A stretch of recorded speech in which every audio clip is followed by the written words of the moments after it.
ஜாக்டோ ஜியோ அமைப்பினர் என்ற பெயரில் ஓய்வு பெற்ற ஆசிரியர்கள் சிலர் அந்த சங்கத்தை சேர்ந்தவர்கள் சென்று 2 தினங்களுக்கு முன்பு விஜய் அவர்களை சந்தித்து தங்களுடைய கோரிக்கை மனுவை கொடுத்திருந்தார்கள். தற்போது அது தொடர்பான விளக்கத்தை ஜாக்டோ ஜியோ அமைப்பினர் ஒரு அறிக்கையாகவே கொடுத்திருக்கிறார்கள். அந்த அறிக்கையில் அந்த விஜய் அவர்களை சந்தித்த சங்கத்தினருக்கும் ஜாக்டோ ஜியோவிற்கும் எந்த தொடர்பும் கிடையாது என்று அவர்கள் தெரிவித்திருக்கிறார்கள். எனவே ஜாக்டோ ஜியோ சார்பில் சென்று சந்தித்ததாக வரக்கூடிய செய்திகளை நம்ப வேண்டாம் எனவும் அவர்கள் தெரிவித்திருக்கிறார்கள்.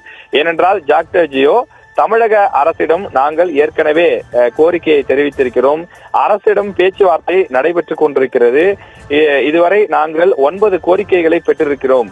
மேலும் பழைய ஓய்வூதியத்திற்காக அமைக்கப்பட்ட குழு செப்டம்பர் மாதம் 30ஆம் தேதிக்குள் அறிக்கை கொடுக்கப்படும் என்று தமிழக முதலமைச்சர் உத்தரவாதம் கொடுத்திருக்கிறார். இப்படிப்பட்ட சூழ்நிலையில் நாங்கள் விஜயை சென்று சந்திக்க வேண்டிய எந்த அவசியமும் இல்லை என்ற ரீதியில் இந்த மறுப்பு அறிக்கையானது கொடுக்கப்பட்டிருக்கிறது.